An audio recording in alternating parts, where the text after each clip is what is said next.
ಇವತ್ತಿಗೆ ನಮ್ಮ ಕಾನ್ಸೆಪ್ಟ್ ಏನಂತ ಹೇಳಿದ್ರೆ computer knowledge, basic computer knowledge. ಇದು ಎಲ್ಲಾ ರೀತಿಯ ಕಾಂಪಿಟೇಟಿವ್ ಎಕ್ಸಾಮ್ಸ್ಗೆ ಸಹಕಾರಿಯಾಗುತ್ತದೆ. ಈಗಾಗಲೇ VAO, ವಿಲೇಜ್ ಅಡ್ಮಿನಿಸ್ಟ್ರೇಷನ್ ಆಫೀಸರ್, ಗ್ರಾಮ ಆಡಳಿತ ಅಧಿಕಾರಿಗೆ ಕಾಲ್ ಫಾರ್ ಕೂಡ ಮಾಡಿದ್ದಾರೆ. ಅಲ್ಲಿ ಕೂಡ ಈ ಕಂಪ್ಯೂಟರ್ ನಾಲೆಜ್ ಎಂಬುದು ತುಂಬಾ ಸಹಕಾರಿಯಾಗುತ್ತದೆ.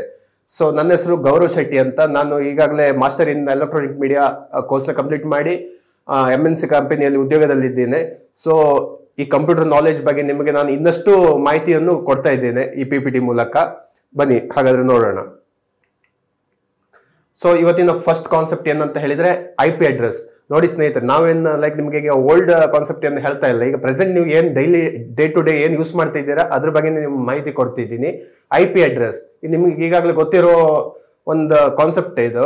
IP address is basically a numerical representation, a unique number used for identifying a specific interface on any given network. Every device that connects to the internet has its own IP address assigned for its unique identification. The IP addresses in IPv6 are 128 bits, while the IP addresses in IPv4 are 32 bits. An IP address is 32 bit long. ಈಗಾಗಲೇ ಅನೇಕ question paper ಅಲ್ಲಿ ನೀವು ನೋಡಬಹುದು an IP address is dash long ಅಂತ ಕೊಟ್ಟಿದ್ದಾರೆ. Option ನಲ್ಲಿ 32ನ 64 128 ಕೊಡ್ತಾರೆ. ಅವಾಗ ನಿಮ್ಗೆ ಕನ್ಫ್ಯೂಸ್ ಆಗುತ್ತೆ. ಸೊ ಅದನ್ನ ಕನ್ಫ್ಯೂಸ್ ಮಾಡ್ಕೋಬೇಡಿ, ಇಟ್ ಈಸ್ 32 ಬಿಟ್ ಲಾಂಗ್ ಅಂತ. ಆಲ್ಮೋಸ್ಟ್ ಈ ಕ್ವಶನ್ 2-3 ಸರಿ ರಿಪೀಟ್ ಕೂಡ ಆಗಿದೆ. ಸೊ ಏನಿದೆ IP ಅಡ್ರೆಸ್? IP ಅಡ್ರೆಸ್ ಅಂತ ಹೇಳಿದ್ರೆ ಈಗ ನೀವು ಒಂದು ವೆಬ್ಸೈಟ್ ಓಪನ್ ಮಾಡ್ತೀರಾ ಕಂಪ್ಯೂಟರ್ ಅಲ್ಲಿ. ಸೊ ಅವಾಗ ನಿಮ್ಗೆ ಇಂಟರ್ನೆಟ್ ಪ್ರೋಟೋಕಾಲ್ ಅಂತ ಒಂದು ID ಸಿಗುತ್ತೆ. That is called IP address. ಈಗ ನೀವು ಏನೇ ಒಂದು ಇಲ್ಲಿಗಲ್ ಮಾಡಿರ್ಬೋದು, ಅಥವಾ ವೆಬ್ಸೈಟ್ ನ ಹ್ಯಾಕ್ ಮಾಡ್ಬೋದು, ಅಥವಾ ವೆಬ್ಸೈಟ್ ನ ಓಪನ್ ಮಾಡ್ಬೋದು. ಯಾವುದಕ್ಕೆ IP ಅಡ್ರೆಸ್ ತುಂಬಾ ಇಂಪಾರ್ಟೆಂಟ್ ಆಗುತ್ತೆ. ಸೊ ಇದೊಂದು ರಿಜಿಸ್ಟ್ರೇಷನ್ ನಂಬರ್ ತರ ಇರುತ್ತೆ. ಸೊ ನೀವು ಈಗ ಇಂಟರ್ನೆಟ್ ಆನ್ ಮಾಡಿ ಓಪನ್ ಮಾಡ್ತೀರಾ, ಸೊ ಇಂಟರ್ನೆಟ್ ಆಫ್ ಆಗುತ್ತೆ. ಅವಾಗ ಇಂಟರ್ನೆಟ್ ಓಪನ್ ಮಾಡಿದ್ರೆ ಇನ್ನೊಂದು IP ಅಡ್ರೆಸ್ ಜನರೇಟ್ ಆಗುತ್ತೆ. So time to time IP address change ಆಗ್ತಾ ಇರುತ್ತೆ. ಸೊ ಅದೆಷ್ಟು ಬಿಟ್ ಲಾಂಗ್ ಅಂತ ಹೇಳಿದ್ರೆ 32 ಬಿಟ್ ಲಾಂಗ್. ಸೊ ವ್ಯಾನ್, ಈಗಾಗಲೇ ನಿಮ್ಮ ಲ್ಯಾನ್ ಮತ್ತೆ ವ್ಯಾನ್ ಬಗ್ಗೆ ತುಂಬಾ ಕೇಳ್ಪಟ್ಟಿದ್ದೀರಾ, ಬಟ್ ಅದು ಏನಂತ ನಿಮಗೆ ಗೊತ್ತಿರೋದಿಲ್ಲ. ಸೊ ವ್ಯಾನ್ ಅಂತ ಹೇಳಿದ್ರೆ ವೈಡ್ ಏರಿಯಾ ನೆಟ್ವರ್ಕ್, ಲ್ಯಾನ್ ಅಂತ ಹೇಳಿದ್ರೆ local area network. What is WAN? It stands for Wide Area Network. It basically extends over large areas, but it might stay confined within a state or a country boundaries. A connection of various LAN may also constitute a WAN. They may connect to each other using radio waves and telephone lines. Okay, ಈಗ LAN ಅಂತ ಹೇಳಿದ್ರೆ ನೀವು ಬರೀ local ಒಂದು ಆಫೀಸ್ಗೆ use ಮಾಡ್ಕೋಬಹುದು. Van ಅಂತ ಹೇಳಿದ್ರೆ ವೈಡ್, ಹೆಸರಲ್ಲೇ ಇದೆ. ಸೊ ನಿಮ್ಗೆ ಈಗ ಕಂಟ್ರಿ ಆಗಿರ್ಬೋದು, ಸ್ಟೇಟ್ ಆಗಿರ್ಬೋದು, ಒಂದಕ್ಕೊಂದು ಕನೆಕ್ಷನ್ ಮಾಡ್ಬೇಕಾದ್ರೆ ವ್ಯಾನ್ ಯೂಸ್ ಮಾಡ್ಕೋಬೇಕು. ಎಕ್ಸಾಂಪಲ್ ಕೊಡ್ತೀನಿ ನೋಡಿ. ಈಗ ಬ್ಯಾಂಕ್ ಅಲ್ಲಿ ನೀವು ಈಗ ಯಾವುದೋ ಒಂದು ಬ್ಯಾಂಕ್, ನಿಮ್ಮ ಗ್ರಾಮದ ಬ್ಯಾಂಕ್ ಇಂದ ನೀವು ಮನಿ ಡೆಪಾಸಿಟ್ ಬೇರೆ ಸ್ಟೇಟ್ ಬ್ಯಾಂಕಿಗೆ ಮಾಡ್ತೀರಾ. ಸೊ ಅವ್ರ ನೆಟ್ವರ್ಕ್ ಕಮ್ಯುನಿಕೇಶನ್ ಯಾವ ತರ ಮಾಡ್ತಾರೆ? ವೈಡ್ ಏರಿಯಾ ನೆಟ್ವರ್ಕ್ ಇಂದ ಮಾಡ್ತಾರೆ. ಯೂನಿವರ್ಸಿಟಿ ಆಗಿರ್ಬೋದು, ಈಗ ನೀವು ಬ್ಯಾಂಗ್ಳೂರ್ ಯೂನಿವರ್ಸಿಟಿಯಿಂದ ಬ್ಯಾಂಗ್ಳೂರ್ ಯೂನಿವರ್ಸಿಟಿ ಟ್ರಾನ್ಸ್ಫರ್ ಮಾಡ್ಕೊಂತೀರಾ. ಸೊ ಅದು ಕಮ್ಯುನಿಕೇಶನ್ ವ್ಯಾನ್ ಮೂಲಕ ಆಗುತ್ತೆ. ಸ್ಕೂಲ್ಸ್ ಆಗಿರ್ಬೋದು, ಕಾಲೇಜಸ್ ಆಗಿರ್ಬೋದು, ಹಿಂಗೆ ಅನೇಕ ಇದರಲ್ಲಿ ವ್ಯಾನ್ ನ ಯೂಸ್ ಮಾಡ್ತಾರೆ. So one more importance, memories. ಈಗ ನೀವು day to day daily storage ಹೇಳ್ತಾ ಇರ್ತೀರಾ, ನಂಗೆ ಇಷ್ಟು ಸ್ಟೋರೇಜ್ ಇದೆ ಮೊಬೈಲ್ ಅಲ್ಲಿ, 1 GB ಸ್ಟೋರೇಜ್ ಬೇಕು, 128 GB ಸ್ಟೋರೇಜ್ ಬೇಕು. ಆದ್ರೆ ಆ ಸ್ಟೋರೇಜ್ ಬಗ್ಗೆ ನೀವು ಮಾಹಿತಿ ತಿಳ್ಕೊಬೇಕು ತಾನೆ ಕಾಂಪಿಟೇಟಿವ್ ಎಕ್ಸಾಮ್ಸ್ಗೆ. So memories, KB, MB, GB and TB are units of measurement for data storage. ನೋಡಿ ಕ್ವಶನ್ ಈ ತರ ಕೇಳ್ತಾರೆ, ಡಾಟಾ ಸ್ಟೋರೇಜ್ ಯೂನಿಟ್ಸ್ ಯಾವುದು ಅಂತ ಕೇಳಿದಾಗ ನೀವು KB, MB, GB ಅಥವಾ TB ನ ಟಿಕ್ ಮಾಡ್ಕೋಬಹುದು.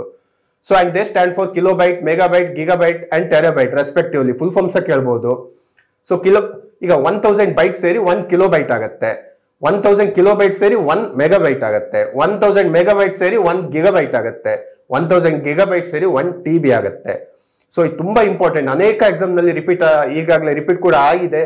ಸೊ ನೀವು VAO ಎಕ್ಸಾಮ್ಗೆ ಇದರಿಂದ ಖಂಡಿತವಾಗಿ ಒಂದು ಕ್ವಶನ್ ಬರ್ಬೋದಂತ ಹೇಳ್ತೀವಿ. ಸೊ ಈಗ ಇಂಟರ್ನೆಟ್ ನಿಮ್ಗೆ ಈಗಾಗಲೇ ಗೊತ್ತಿರೋದೇ ಇದು. ಸೊ ಡೇ ಟು ಡೇ ಬೆಳಗಿಂದ ಸಂಜೆ ತನಕ ಇಂಟರ್ನೆಟ್ ನ ಯೂಸ್ ಮಾಡ್ತಾ ಇರ್ತೀರಾ. ಬಟ್ ಇಂಟರ್ನೆಟ್ ಅಂದ್ರೆ ಏನು? A global system of interconnected computers using a standardised internet protocol for communication and sharing information is called the internet. World wide web, WWW ಅಂದ್ರೆ ಏನು? World wide web is a collection of web page which can easily be published on the internet and read by millions users. So internet ಅಂದ್ರೆ ಏನು? ನೀವು where you can share information from one person to another person is called internet. So ನೀವು ಈಗ data share ಮಾಡೋಕ್ಕಾಗಿರ್ಬೋದು, ನಿಮ್ website open ಮಾಡೋಕ್ಕಾಗಿರ್ಬೋದು, ಅಥವಾ ನಿಮ್ದು social media pages open ಮಾಡೋಕ್ಕಾಗಿರ್ಬೋದು, ಅಥವಾ ನೀವು college, school, day to day works ಎಲ್ಲಿ ನೋಡಿದ್ರು ಇಂಟರ್ನೆಟ್ ತುಂಬಾ ಇಂಪಾರ್ಟೆಂಟ್. ಸೊ ಅದ್ರ ಬಗ್ಗೆ ಇನ್ನು ಸ್ವಲ್ಪ ಡೀಪ್ ಆಗಿ ಹೋಗೋಣ. So ways to connect internet. So internet ನ ಯಾವ ವೇ ನಲ್ಲಿ ಕನೆಕ್ಟ್ ಮಾಡ್ತೀರಾ ಅಂತ ಕ್ವಶನ್ ಕೇಳಿದ್ರೆ, ಒಂದು ಬ್ರಾಡ್ ಬ್ಯಾಂಡ್, ಡಯಲ್ ಅಪ್ ಅಂತ ಹೇಳಿದ್ರೆ the connection which use are required to link their phone line to a computer access the internet. Under the connection, user cannot make or receive phone calls through their home phone service. Andre ನಿಮ್ಮ phone ಇಂದ mobile connect ಮಾಡೋದೇ dial up. So what is broadband? Broadband is kind of internet connectivity provided either through cable or phone companies. Broadband is a high speed internet connection which is widely used today. So ಇವಾಗ ನಿಮ್ಗೆ ತುಂಬಾ data consume ಮಾಡ್ತೀರಾ ಅಂತ ಹೇಳಿದ್ರೆ ನೀವು internet recharge ಮಾಡ್ಸೋಕ್ಕಾಗೋದಿಲ್ಲ. So ನಿಮ್ phone ಮೂಲಕ cable ಮೂಲಕ ಬ್ರಾಡ್ಬ್ಯಾಂಡ್ ಗೆ ಕನೆಕ್ಟ್ ಮಾಡಿದ್ರೆ ನೀವು ಇಂಟರ್ನೆಟ್ ನ ಯೂಸ್ ಮಾಡ್ಕೋಬಹುದು. ಈಗ BSNL ಕಂಪನಿ, ಏರ್ಟೆಲ್ ಕಂಪನಿ ಅನೇಕ ಬ್ರಾಡ್ಬ್ಯಾಂಡ್ ಕೂಡ ಬಂದಿದೆ ಈಗಾಗಲೇ. ಸೊ ವೈರ್ಲೆಸ್ ಕನೆಕ್ಷನ್ ಅಂತ ಹೇಳಿದ್ರೆ ನಿಮ್ಮ wifi and mobile service providers fall under this category. Internet connectivity is made via radio waves and the internet can be connected anywhere irrespective of the location given below. Are few examples for wireless connection. Wireless connection ಅಂತ ಹೇಳಿದ್ರೆ ಈಗ wifi ನೀವು ಏನು use ಮಾಡ್ತೀರಾ, that is called wireless connection. Without any cables ನೀವು wifi ನ connect ಮಾಡಿದ್ರೆ ನೀವು ಇಂಟರ್ನೆಟ್ ನ ಯೂಸ್ ಮಾಡಬಹುದು. ಆಮೇಲೆ ಅನೇಕ ಎಕ್ಸಾಂಪಲ್ಸ್ ಇದೆ ನೋಡಿ, ಆಗಿರ್ಬೋದು, ಸ್ಯಾಟಲೈಟ್ ಆಗಿರ್ಬೋದು, ಹಂಗೆ ಇಂಟಿಗ್ರೇಟೆಡ್ ಸರ್ವಿಸ್ ಡಿಜಿಟಲ್ ನೆಟ್ವರ್ಕ್ ಆಗಿರ್ಬೋದು. ನೋಡಿ, satellite where broadband connection are unavailable, satellites are used for wireless internet connectivity. ಎಲ್ಲಿ ನಿಮ್ಗೆ ಕೇಬಲ್ಸ್ ಕನೆಕ್ಷನ್ ಯೂಸ್ ಮಾಡೋಕೆ ಆಗೋದಿಲ್ಲ ಆ ಟೈಮ್ ನಲ್ಲಿ ನೀವು ಸ್ಯಾಟಲೈಟ್ ಇಂಟರ್ನೆಟ್ ಕೂಡ ಯೂಸ್ ಮಾಡ್ಕೋಬಹುದು. ಓಕೆ, ಈಗ one of the top most important point is hacking. ಈಗ ಡೇ ಟು ಡೇ ಅನೇಕ ಯಾರು ನೋಡಿದ್ರು ನಮ್ಮ ಮೊಬೈಲ್ ಹ್ಯಾಕ್ ಆಗಿದೆ, ನಮ್ಮ ಅಕೌಂಟ್ ಹ್ಯಾಕ್ ಆಗಿದೆ ಅಂತ ಹೇಳ್ತಾರೆ. What is hacking? Hacking is a form of planning or technique that people use to get access to various unauthorized systems, software and device. In simpler word, hacking is the process of gaining access to a computer or a network that might not be legal or permitted for any random user. India's Aadhaar data breach is one of the biggest data breach in 2018. In early 2018, the Indian government identification database Aadhaar was reported to be leaking information on every registered Indian citizens, includes name, bank details and other private information like biometric data. Aadhaar data breach is one of the biggest hacking ಅಂತ ಹೇಳ್ಬೋದು. ಇಂಡಿಯಾದಲ್ಲಿ ಕೇಳ್ಬೋದು one of the biggest hacking present ಯಾವ್ದಾಗಿರ್ಬೋದು ಅಂತ ಹೇಳಿದ್ರೆ ನೀವು Aadhaar card data breach ಕೂಡ mention ಮಾಡ್ಬೋದು. ಹಂಗೆ SBI ಹ್ಯಾಕಿಂಗ್ ಕೂಡ ಆಗಿದೆ. ಸೊ ಮುಂದೆ ನೋಡೋಣ. There are like various types of hackers. ಯಾವ ತರ ಹ್ಯಾಕರ್ಸ್ ಇದ್ದಾರೆ? ಬ್ಲಾಕ್ ಹ್ಯಾಟ್ ಹ್ಯಾಕರ್ಸ್ ಇದ್ದಾರೆ, ಗ್ರೇ ಹ್ಯಾಟ್ ಹ್ಯಾಕರ್ಸ್ ಇದ್ದಾರೆ, ವೈಟ್ ಹ್ಯಾಟ್ ಹ್ಯಾಕರ್ಸ್ ಇದ್ದಾರೆ. What is called black hat hackers? They can gain unauthorised access to your system. ನೀವು ಈಗ daily ಹೇಳ್ತೀರಾ, ನಂದು OTP ಹೇಳಿದೆ, ನನ್ನ ಅಕೌಂಟ್ ಇಂದ ಅಮೌಂಟ್ ಹೋಯ್ತು ಅಂತ ಹೇಳ್ತೀರಾ. ಸೊ ಅದನ್ನ ಯಾರು ಮಾಡ್ತಾರೆ? Black hat hackers. They are called black hat hackers, illegal hackers. What is grey hat hackers? ಇವ್ರು ಕನ್ಫ್ಯೂಷನ್ ಅಲ್ಲಿ ಇರ್ತಾರೆ. ಇವ್ರು ಕೆಲವು ಸರಿ ಲೀಗಲಿಗೂ ಕೆಲಸ ಮಾಡ್ತಾರೆ, ಕೆಲವು ಸರಿ ಇಲ್ಲಿಗಲ್ ಕೆಲಸ ಮಾಡ್ತಾರೆ. ಸೊ ಮಿಡಲ್ ಅಲ್ಲಿ ಇರೋರೆ grey hat hackers. One more is called white hat hackers which is appointed by government or private sector. ಈಗ ನೀವು ಬ್ಲಾಕ್ ಹ್ಯಾಟ್ ಹ್ಯಾಕರ್ಸ್ ನಮ್ಮನ್ನ ಹ್ಯಾಕ್ ಮಾಡ್ತಾರೆ ಸಿಸ್ಟಮ್ಗೆ. ಸೊ ಇವ್ರು ವೈಟ್ ಹ್ಯಾಟ್ ಹ್ಯಾಕರ್ಸ್ ರಿವರ್ಸ್ ಆಗಿ ಮಾಡ್ತಾರೆ ಅದನ್ನ, where legally ethics hacker that is called. So one more question ಕೂಡ ಬಂದಿದೆ. Who is popularly known as the father of cyber security? ಇತ್ತೀಚೆಗೆ ಒಂದು ಕಾಂಪಿಟೇಟಿವ್ ಎಕ್ಸಾಮ್ ಅಲ್ಲಿ ಕೇಳಿದ್ದಾರೆ ಈ ಕ್ವಶನ್, ಅಗೋಸ್ಟ್ ಕೆಚ್ಚಾಫ್ಸ್ ಅಂತ. ಸೊ ಇದನ್ನ ರಿಪೀಟ್ ಆಗುತ್ತೆ ಅಂತಲ್ಲ ಕ್ವಶನ್. ನೀವು ಈ ಕಾನ್ಸೆಪ್ಟ್ ಬಗ್ಗೆ ಇನ್ನು ಗೂಗಲ್ ಬುಕ್ಸ್ ಅಥವಾ ನಮ್ಮ ನರೇನ್ ಅಕಾಡೆಮಿ ಕೋಚಿಂಗ್ ಬಂದ್ರೆ ಇದ್ರ ಬಗ್ಗೆ ಇನ್ನಷ್ಟು ಡೀಟೇಲ್ಸ್ ಮಾಹಿತಿ ಕೊಡ್ತಾರೆ ನಿಮಗೆ. So different types of hacking present ಇದ್ರಲ್ಲಿ one of the very important topic ಅಂತಾನೆ ಹೇಳ್ಬೋದು. ಈಗ ಡೇ ಟು ಡೇ ಡೈಲಿ ಒಂದು ಸರ್ಕಾರಕ್ಕೆ ಅವೇ ಡಿಪಾರ್ಟ್ಮೆಂಟ್ಗೆ ತುಂಬಾ ತಲೆನೋವಾಗಿರುವಂತ ಒಂದು ಕಾನ್ಸೆಪ್ಟ್ ಇದು hacking.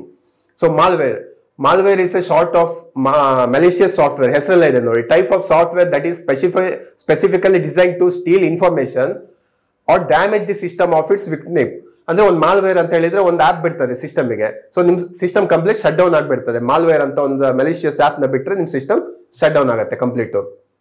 So denial of service, DOS attack aim to shut down, damage or otherwise inhibit certain essential function of victim's computer. So denial of service ಅಂತ ಹೇಳಿದ್ರೆ ನಿಮ್ ಕಂಪ್ಯೂಟರ್ ನ damage ಮಾಡ್ತಾರೆ, ಶಟ್ ಡೌನ್ ಮಾಡ್ತಾರೆ. So this kind of attack is called DOS. So ransomware is a type of malware that often encrypts the target data essential operation temporarily with the promise to restore access after receiving a ransom payment. ಈಗ example ನಿಮ್ದೊಂದು ಡಾಟಾನ theft ಮಾಡ್ತಾರೆ, theft ಮಾಡಿ ನಿಮ್ಗೆ ಕಾಲ್ ಮಾಡ್ತಾರೆ, data ವಾಪಸ್ ಬೇಕಾದ್ರೆ ನೀವು ಇಂತಿಷ್ಟು amount ಕೊಡಿ ಅಂತ. ದಟ್ ಈಸ್ ಕಾಲ್ಡ್ ರಾನ್ಸಮ್ವೇರ್ ಅನ್ನೋದು one of the hacking. Next very important hacking is phishing attack. Day to day daily ಆಗ್ತಾ ಇರುತ್ತೆ. Phishing attack is a method of cyber hackers used to deploy malware and ransomware to gain access to login credential, Cyber hackers will create a imposter email, web page or social media bait to victims into clicking on links that actually download malware ಅಂತ ಹೇಳಿದ್ರೆ, ಈಗ short ಆಗಿ ಹೇಳ್ತೀನಿ ನೋಡಿ. What is fishing ಅಂತ ಹೇಳಿದ್ರೆ ನಿಮ್ಗೊಂದು ಮೇಲ್ ಕಳಿಸ್ತಾರೆ, ಡೌನ್ಲೋಡ್ ಮಾಡ್ಕೊಳ್ಳಿ ಅಂತ. ಸೊ ನೀವು ಡೌನ್ಲೋಡ್ ಮಾಡ್ಕೊಂತೀರಾ, ಅವ್ರ ಒಂದು ಲಿಂಕ್ ಕಳಿಸ್ತಾರೆ ಮೇಲ್ ಅಲ್ಲ, ಆ ಲಿಂಕ್ ನ ಓಪನ್ ಮಾಡಿದ್ರೆ ನಿಮ್ ಡಾಟಾ ಅವ್ರ ಹ್ಯಾಂಡ್ ಓವರ್ಗೆ ಹೋಗುತ್ತೆ. ಸೊ ಯಾವುದೇ ರೀತಿಯ ಮಾಲ್ವೇರ್ ಆಗಿರ್ಬೋದು, ಯಾವುದೇ ರೀತಿಯ ಅಥರೈಸ್ಡ್ ಸಾಫ್ಟ್ವೇರ್ ನ ಅದಕ್ಕೆ ಹೇಳೋ ಡೌನ್ಲೋಡ್ ಮಾಡ್ಕೋಬೇಡಿ. ಪಾಸ್ವರ್ಡ್ ನ ಡೇ ಟು ಡೇ ಚೇಂಜ್ ಮಾಡ್ಕೊಳ್ಳಿ. ಸೊ ಅನೇಕ ತರದ OTP ನ ಯಾರಿಗೂ ಹೇಳ್ಬೇಡಿ. ಸೊ ಆ ತರ ಎಲ್ಲ ಇರುತ್ತೆ. One of the India's biggest hacking ಯಾವ್ದಂತ ಹೇಳಿದ್ರೆ ಆಧಾರ್ ಕಾರ್ಡ್ ಹ್ಯಾಕಿಂಗ್. ಈಗಾಗಲೇ ಹೇಳಿದೀನಿ ನಾನು, ರೀಸೆಂಟ್ ಆಗಿರೋದು ಅದು. ಸೊ ನೋಡಿ, ಈಗ ಆಯ್ತು, ಹ್ಯಾಕಿಂಗ್ ಆಯ್ತು. ಸೊ ಮುಂದೆ ಏನ್ ಮಾಡೋದು, ಕಾನೂನು ಇದ್ರ ಬಗ್ಗೆ ಏನ್ ಕ್ರಮ ತಗೊಳುತ್ತೆ? So what is the law regarding hacking? ಅನೇಕ ನಾನು ಕೊಟ್ಟಿದ್ದೀನಿ PPT ಅಲ್ಲಿ. Information and technology act 2000, very important question, ಇದನ್ನ ಸ್ಕ್ರೀನ್ ಶಾಟ್ ತಗೋಬಹುದು ನೀವು. ಇನ್ಫಾರ್ಮೇಶನ್ ಅಂಡ್ ಟೆಕ್ನಾಲಜಿ ಆಕ್ಟ್ 2000 ಆಗಿರ್ಬೋದು, ಇನ್ಫಾರ್ಮೇಶನ್ ಟೆಕ್ನಾಲಜಿ ಅಮೆಂಡ್ಮೆಂಟ್ ಆಕ್ಟ್ 2018 ಆಗಿರ್ಬೋದು, ITA ಅಂತಾರೆ ಅದಕ್ಕೆ. ನ್ಯಾಷನಲ್ ಸೈಬರ್ ಸೆಕ್ಯೂರಿಟಿ ಸ್ಟ್ರಾಟಜಿ ಆಗಿರ್ಬೋದು 2020. Indian government is coming up with national cyber security to provision to secure cyberspace in India. Cyber Surakshit Bharat initiative ಆಗಿರ್ಬೋದು.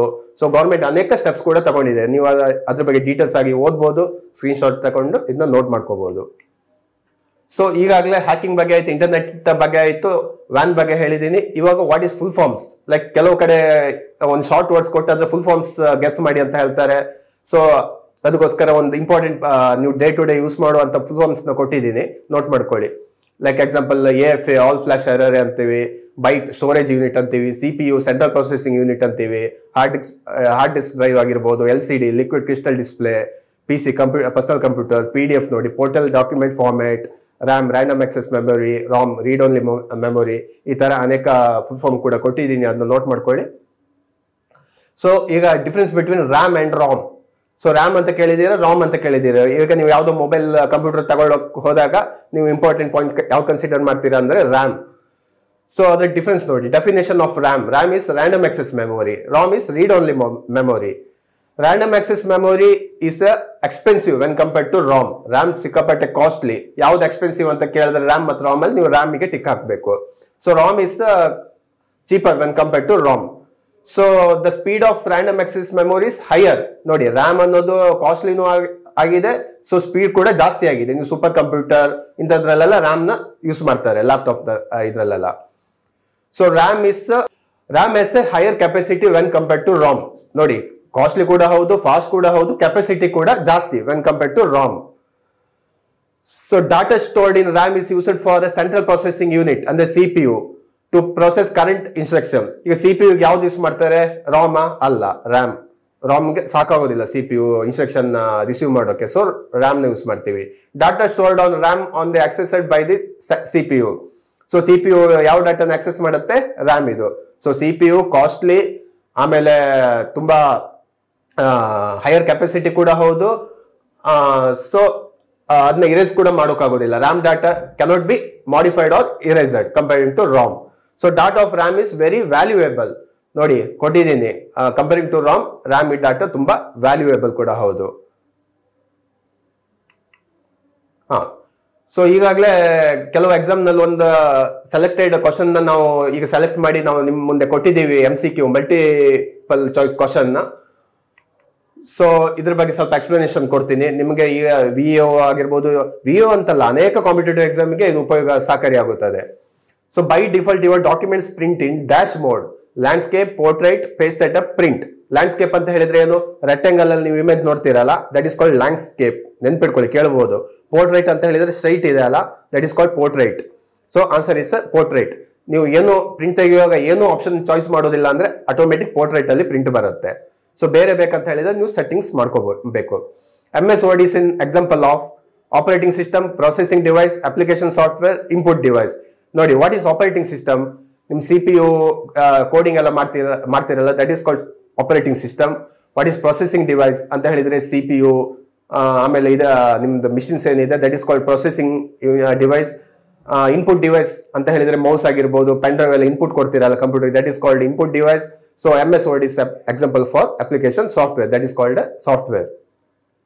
So ಅದ್ರ ಬಗ್ಗೆ ತಿಳ್ಕೊಬೇಕು. Computer ಅಲ್ಲಿ ಇನ್ಪುಟ್ ಏನು, ಔಟ್ಪುಟ್ ಡಿವೈಸ್ ಏನು, ಸಾಫ್ಟ್ವೇರ್ ಅಂದ್ರೆ ಏನು, ಆಪರೇಟಿಂಗ್ ಸಿಸ್ಟಮ್ ಅಂದ್ರೆ ಏನು, ಯಾವ ತರ ಕೆಲಸ ಮಾಡುತ್ತೆ, ಫುಲ್ ಫಾರ್ಮ್ಸ್ ಆಗಿರ್ಬೋದು, ಸ್ವಲ್ಪ ಟೆಕ್ನಾಲಜಿ ಬೇಸಿಕ್ಸ್ ಏನಿದೆ ಕಂಪ್ಯೂಟರ್ ಬಗ್ಗೆ ಅದನ್ನ ತಿಳ್ಕೊಬೇಕು. ಸೊ ನೀವು ಈಸಿಯಾಗಿ ಪಾಸ್ ಆಗ್ಬೋದು. Which of following are physical device of A computer? ನೋಡಿ ಈ ತರ ಕ್ವಶನ್ ಕೂಡ ಕೇಳಿದ್ದಾರೆ, ಕನ್ಫ್ಯೂಸ್ ಮಾಡ್ತಾರೆ ಆಪ್ಷನ್ ಅಲ್ಲಿ. Software, system software, package, hardware. Answer is hardware. Software ಅಂತ ಹೇಳಿದ್ರೆ ಈಗಾಗಲೇ ಹೇಳಿದೀನಿ, ವರ್ಡ್, ಎಕ್ಸೆಲ್ ಇಂಥದ್ದೆಲ್ಲ ಸಾಫ್ಟ್ವೇರ್ ಅಂತ ಹೇಳ್ತಾರೆ. That is called physical device ಅಂದ್ರೆ ಹಾರ್ಡ್ವೇರ್. ನಿಮ್ದು ಮೌಸ್ ಆಗಿರ್ಬೋದು, keyboard, printer, monitor, this is called hardware. So ನೋಡಿದ್ರಲ್ಲ ಸ್ನೇಹಿತರೆ, ಸೊ ಇನ್ನಷ್ಟು ವಿಷಯಗಳಿದೆ, ಇಷ್ಟೇ ಅಲ್ಲ, ಇನ್ನಷ್ಟು ವಿಷಯಗಳು ನಾನು ನೆಕ್ಸ್ಟ್ ಪಾರ್ಟ್ ನಲ್ಲಿ ತಗೊಬರ್ತೀನಿ. ನಿಮ್ಮ ಎಲ್ಲಾ ಸ್ಪರ್ಧಾತ್ಮಕ ಪರೀಕ್ಷೆಗಳಿಗೆ ತುಂಬಾ ಯೂಸ್ಫುಲ್ ಆಗುತ್ತೆ. ಏನೇ ಡೌಟ್ ಇದ್ರು ನಮ್ಮ ನರೇನ್ ಅಕಾಡೆಮಿಗೆ ವಿಸಿಟ್ ಮಾಡಬಹುದು, ನಮ್ಮ ವೆಬ್ಸೈಟ್ ಕೂಡ ನೀವು ಭೇಟಿ ಆಗ್ಬಹುದು ಅಂತ ಹೇಳ್ತಾ ಥ್ಯಾಂಕ್ ಯು, ವಂದನೆಗಳು.